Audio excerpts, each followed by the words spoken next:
नमस्कार, मैं हूं आपके साथ स्वाति और आप देखना शुरू कर चुके हैं विंध्या टाइम्स। रीवा जिले में धान खरीदी को लेकर पिछले कुछ दिनों से सोशल मीडिया पर तरह तरह की खबरें प्रसारित हो रही थीं। कुछ संदेशों में दावा किया जा रहा था कि एमएसपी पर धान खरीदी की प्रक्रिया अब 12 दिसंबर से शुरू होगी। इतना ही नहीं, यह भी कहा जा रहा था कि सभी किसानों का रकबा और पंजीकरण दोबारा सत्यापित किया जाएगा। इन खबरों ने किसानों के बीच बड़ी चिंता पैदा कर दी। हजारों किसान असमंजस में थे कि आखिर खरीदी अब कब होगी, क्या उन्हें दोबारा कागजी प्रक्रिया पूरी करनी पड़ेगी और क्या रकबा जांच फिर से शुरू होने वाली है।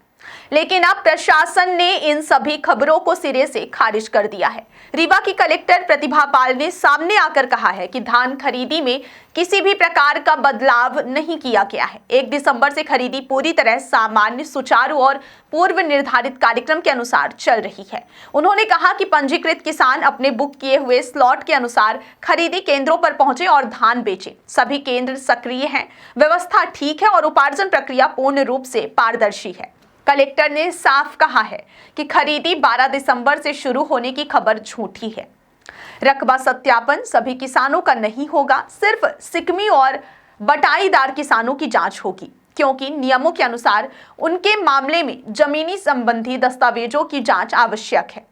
बाकी सभी पंजीकृत और सत्यापित किसान पूर्व की तरह अपनी फसल बेच सकते हैं।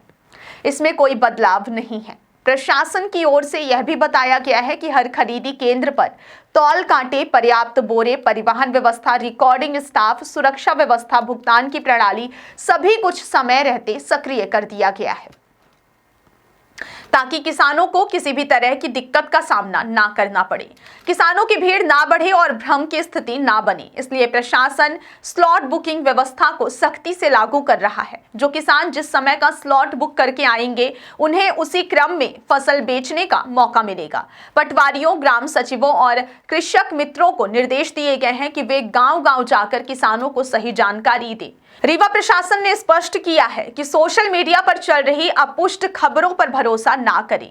कलेक्टर ने यह भी चेतावनी दी है कि जानबूझकर गलत सूचना फैलाने वालों पर कानूनी कार्रवाई की जाएगी, क्योंकि इस तरह की अफवाहें किसानों को आर्थिक नुकसान की ओर धकेल देती हैं। जिला प्रशासन ने अपील की है कि किसान अफवाहों से दूर रहें, केवल प्रशासन की आधिकारिक सूचनाओं पर विश्वास करें। जो किसान पहले से पंजीकृत हैं और जिनके दस्तावेज सत्यापित हो चुके हैं, वे निर्धारित स्लॉट और तिथि पर खरीदी केंद्रों पर पहुंचे। एमएसपी पर खरीदी तय कार्यक्रम के अनुसार जारी है और जारी रहेगी।